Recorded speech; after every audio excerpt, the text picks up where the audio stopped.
What happens when dreams lead to betrayal? When faith is tested through suffering? What would you do if the people you trusted the most betrayed you? Joseph's journey began with a dream, but it led him into a pit, into slavery, and into prison. Yet God was writing a story far greater than anyone could see. Joseph, from prison to purpose.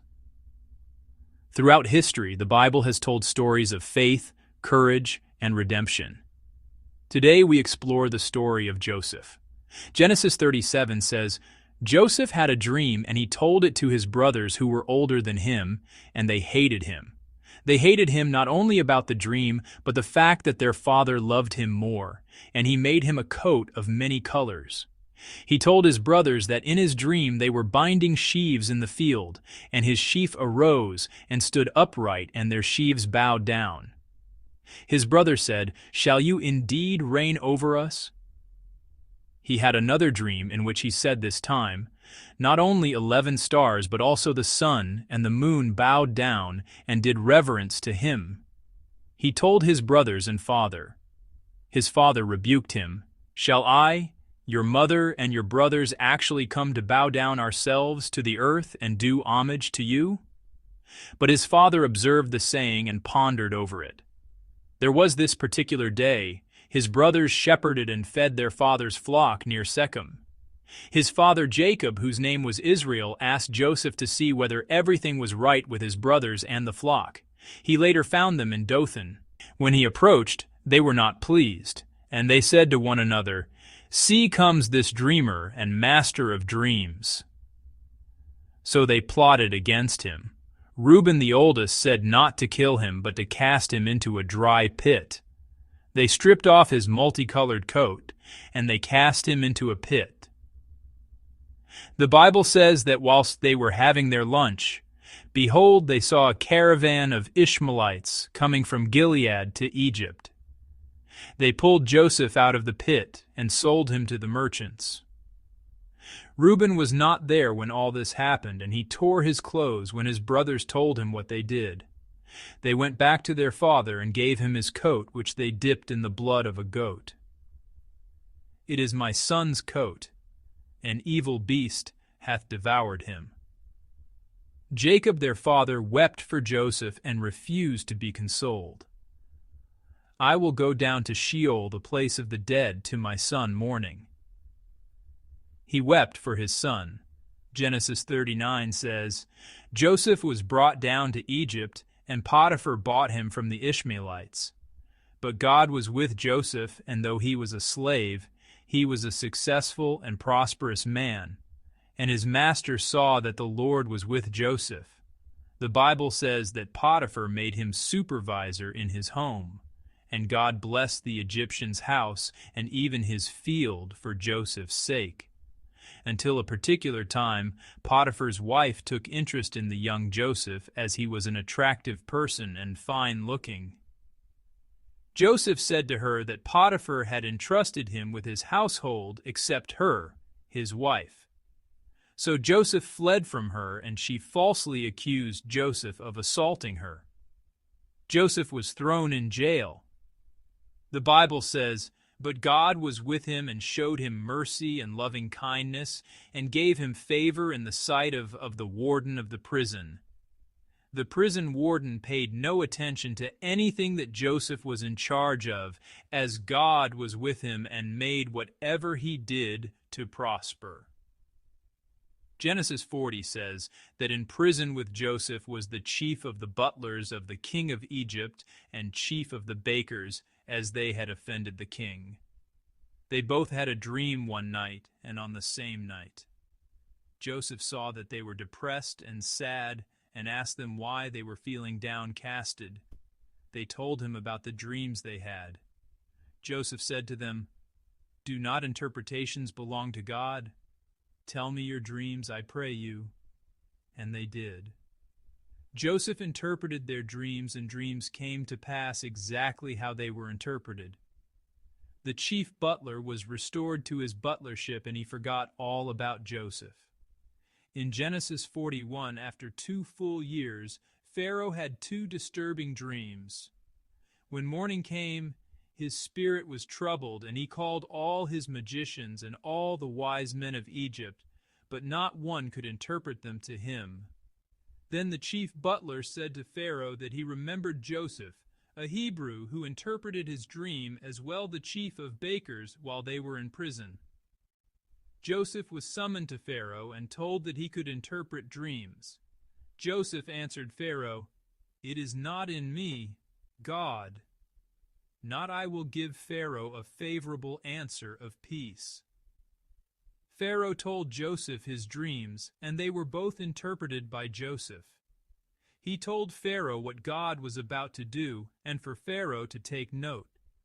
And Pharaoh had to find someone who was discreet, understanding, proficient, and wise, and to set him over the land of Egypt as governor. And Pharaoh said to Joseph, "For as much as your God has shown you all this, there is nobody as intelligent and discreet and understanding and wise as you are. You shall have charge over my house, and all my people shall be governed according to your word. Only in the matters of the throne will I be greater than you are. See, I have set you over all the land of Egypt."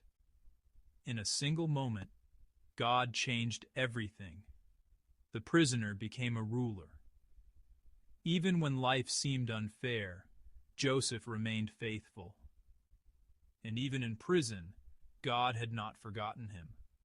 Pharaoh took his signet ring off and put on Joseph's hand, and arrayed him in the official vestments of fine linen, and put a gold chain about his neck. His name became Zaphanath-Paneah, and he gave him Asenath, daughter of Potipharah, to be his wife. Joseph had been in Egypt for 13 years and was 30 years old when he stood before Pharaoh, king of Egypt. He had two sons, Manasseh, which means making to forget.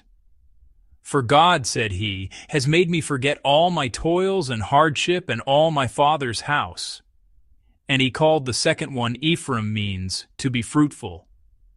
"For God," said he, "has caused to be fruitful in the land of my affliction." So the dreams came to pass as the 7 years of abundance, and then the 7 years of famine. Egypt was prepared for the years of famine under the governorship of Joseph. He took note of what God had stated out in the dreams. When 7 years of plenty ended in the land of Egypt, the 7 years of scarcity and famine began. The Bible says, "But when all the land of Egypt was weakened with hunger, the people there cried to Pharaoh for food. And Pharaoh said to them all, 'Go to Joseph. What he says to you, do.' When the famine was over all the land, Joseph opened all the storehouses and sold to the Egyptians, for the famine grew extremely distressing in the land of Egypt. And all countries came to Egypt to Joseph to buy grain, because the famine was severe over all the known earth. Jacob learned that there was grain in Egypt, so he told his sons to go down to Egypt to get some for them. So they came down to Egypt except Benjamin, Joseph's full brother. Joseph's half-brothers came and bowed themselves down before him with their faces to the ground. Joseph recognized them, but he treated them like a stranger. Joseph remembered the dreams he dreamt about them. He accused them of being spies with unfriendly purpose, but they said to him that that was not the case. And these times, Joseph was using an interpreter to interpret what he said to his brothers. Genesis 45 says, Joseph could not restrain himself any longer. He asked the Egyptians to go out so that he could be alone with his brothers. And he wept and sobbed aloud. Even the household of Pharaoh heard him. And he said to his brothers, "I am Joseph. Is my father still alive?" And his brothers could not reply, for they were distressingly disturbed at his presence. He said, "Come near to me, I pray you.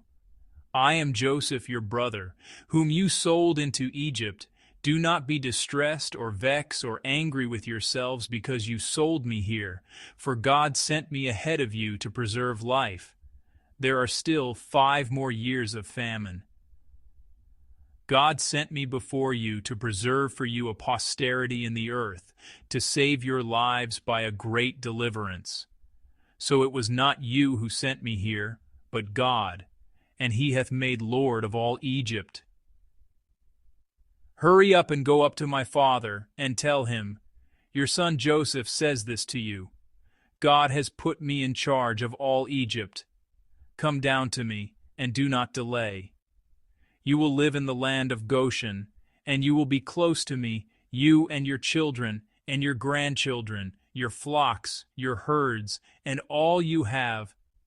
Psalm 105:17 says, He sent a man before them, even Joseph, who was sold as a slave.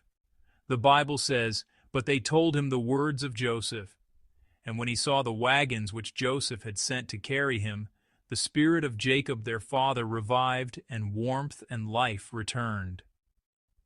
And Israel said, It is enough. Joseph my son is still alive. I will go and see him before I die. And Jacob and his household all came to Joseph in Egypt. The betrayal that once broke his heart became the very path God used to save many lives. What others meant for harm, God used for good. And the dreams God places in our hearts are never forgotten. Please subscribe, like, and share. Thanks for watching, and God bless.